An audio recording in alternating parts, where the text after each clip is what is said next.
Bien, llegamos a nuestra sección para hablar precisamente de la presión arterial. Con nosotros está, ¿no? Ahí, perdón la redundancia, médico internista, hace parte pues ya de nuestra familia del canal, a quien le damos la bienvenida. Gracias. Doctor Lesbani Romero, bienvenido al Café de la Mañana. Muy buenos días, Damari. Gracias por la invitación. Aquí estaremos nosotros explicándoles sobre un problema que afecta a mucha población, que es la hipertensión arterial y la hipotensión. Y mucha gente le llama como la presión arterial, ¿cierto? Y ahí Exactamente. ya si es alta o es baja, pero como tal, ¿qué es la presión arterial? La presión arterial, o llamada hipertensión arterial, es la fuerza que ejerce el flujo de sangre con la presión de la arteria, y eso tiene una medición y es lo que se considera como presión arterial, ya, que está dada por una alta y una baja, los cuales dan esa medición y debe estar con unos rangos o unos parámetros para nosotros considerarla si tiene una alteración o no tiene una alteración o hace parte de las personas que manejan una presión arterial normal.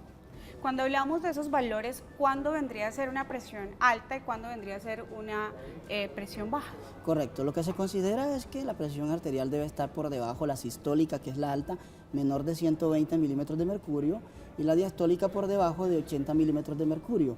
Cuando hablamos de hipotensión, que es lo contrario, que es lo bajo, debe estar la sistólica por debajo de 90 milímetros de mercurio y la diastólica por debajo de 60 milímetros de mercurio. Las dos traen diferentes consecuencias, diferentes síntomas, pero lo que más se le ha dado importancia hoy en día es la hipertensión arterial, porque es la que más daño está ocasionando a nuestra población. Bueno, ¿cuáles son esas causas, doctor? Porque muchas veces uno escucha a la gente que dice, se me subió la tensión o se me bajó la tensión, pero ¿cuándo sé yo que realmente es una hipertensión? Correcto, mire, lo más importante es, hay unos síntomas cardinales, ya, que pueden ser la visión borrosa, el ruido en los oídos como si fuera un zumbido, en algunas ocasiones puede producir dolor de cabeza intenso, en ocasiones puede producir mareo, ya, asociados a náuseas, ya, y algunas personas lo manifiestan como que tengo la cara enrojecida y se me pone caliente. Esos son síntomas también a veces de hipertensión arterial. ¿Cómo detectarlo? Existe un aparato que se llama el tensiómetro, con eso nosotros determinamos si la paciente es hipertenso o no es hipertenso. ¿Qué está sucediendo? Lo que sucede es que en muchas ocasiones el paciente, por ejemplo, pudo haber llegado al consultorio de nosotros y llega en actividad porque ha llegado de caminar y todo, o llegó a algún lugar y le toman la tensión, le puede salir la alta. Eso, una sola toma de tensión que puede salir alterada no significa que el paciente sea hipertenso. Lo que hay que hacer el paciente es hacerle un seguimiento, ya, asociado a los síntomas. Si el paciente durante el seguimiento mostró cifras tensionales más altas que bajas, evidentemente estamos ante una hipertensión arterial. ¿Qué tenemos que hacer? En ese caso, lo que consideramos nosotros es que si el paciente como tal es hipertenso, debe ir a su médico para que obviamente se le inicie un tratamiento, ya sea farmacológico y no farmacológico. Doc, ya vamos a hablar sobre qué es lo que causa la hipertensión, pero por el momento vamos a recibir una llamada. Tenemos a Argemiro en línea. Argemira, buenos días. Muy buenos días, ¿Desde dónde nos llamas? de aquí de Bucaramanga. Bueno, Argemira, cuéntenos, ¿tienes alguna inquietud para nuestro médico? Sí, mira, es que dice sobre los síntomas, ¿cierto? Yo soy hipertensa hace 3 años, pero yo nunca siento un síntoma de un mareo, que la cara calor. Cualquier cosa, síntoma ninguno, nunca. ¿Qué pasa en ese caso? Sí, eso es muy importante. Tiene que entender también que a la hipertensión se le dice el enemigo silencioso. Muchas personas no saben que son hipertensos. Solamente manifiestan estos síntomas cuando la presión ha pasado de su umbral o ya está haciendo algún tipo de lesión a un órgano vital como sea el cerebro o el corazón. Lo importante que tú tienes que saber es que ya eres hipertensa, de que obviamente ya tienes que estar con un tratamiento regular y que tienes que ir a tus controles con el médico. No significa que vayas a presentarlo o no. Ya, en cualquier momento te puede dar estos síntomas. Ya, ten presente que la hipertensión en la mayor parte de la población pasa por desapercibido. Las personas no saben que lo tienen hasta que hacen un primer evento, como sea una trombosis cerebral o un infarto o un daño a los riñones, y la persona no lo sabía. Entonces es muy importante que sigas en tus controles y que vayas periódicamente con tu médico. Hablemos de las causas. ¿Cuáles son las causas de la hipertensión alta, de la hipertensión? Sí, la hipertensión tiene varias causas. Existe la hipertensión primaria o esencial. Esa como tal no se sabe.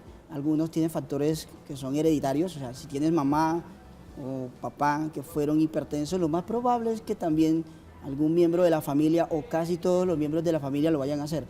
Existen hipertensiones secundarias, ya, que son, por ejemplo, cuando tengas lesiones a un órgano, como ejemplo el riñón, o que tengas alteraciones endocrinas, como puede ser también la glándula suprarrenal, que puede hacer su efecto sobre esto, o que tengas alteraciones cardiovasculares o alteración de las arterias de los riñones. Eso pueden ser causas secundarias, se pueden tratar también, en algunos pacientes puede tener solución, en otros pacientes lastimosamente no tienen, pero tienen que tener tratamiento.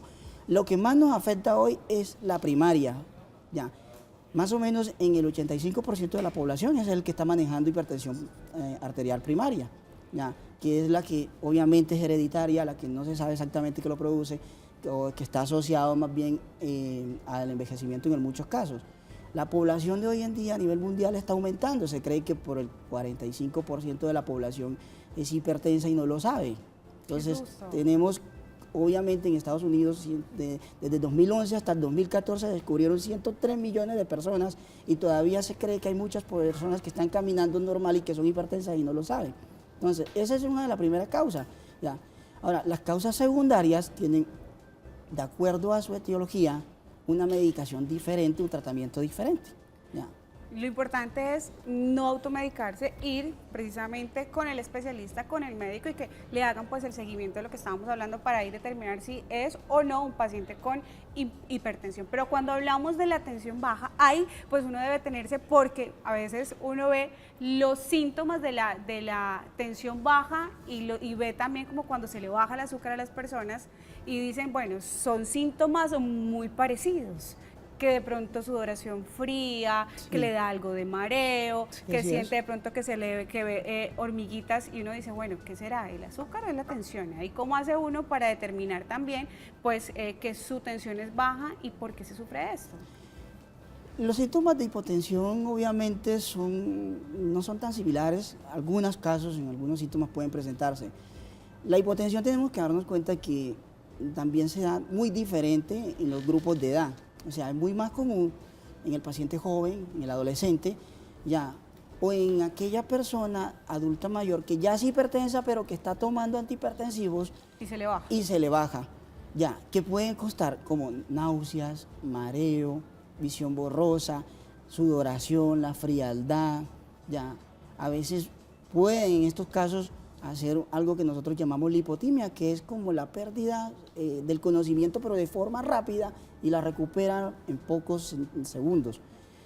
Es importante saber que las causas de hipotensión son muy diferentes.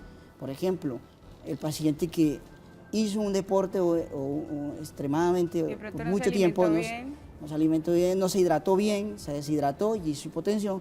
Las personas, por ejemplo, que tienen una diarrea y no lo saben, están perdiendo líquidos y hacen una hipotensión. Las personas que tienen una infección no saben que tienen una infección y están ocasionándose una hipotensión. O hay personas que son hipotensas de por sí y hacen un cambio súbito de movimiento. Eso se llama hipotensión ortostática. Están acostados en la cama, se levantan y al levantarse sienten ese tipo de sensación con mareo y se desmayan. Entonces a los pocos tiempos se recuperan. Esa es una causa diferente y es muy común en personas que son jóvenes, adolescentes. Inclusive en adultos puede ocasionarse de forma esporádica. Lo importante es que eso dura 2 o 3 segundos.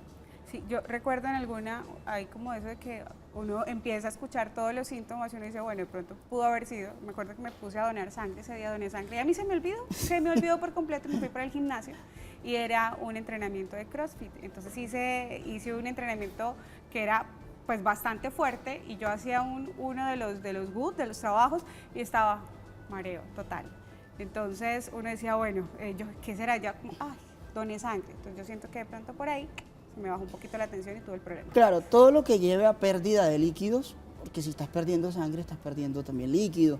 Si, por ejemplo, tienes un vómito prolongado, estás perdiendo líquido. Y tienes un periodo también de diarrea, estás perdiendo líquido. Todas esas situaciones pueden llevar a hipotensión, ¿ya? O te tomaste algún tipo de medicamento, no lo sabías, y como efecto secundario, decía en la fórmula, puede producir hipotensión y no lo sabías.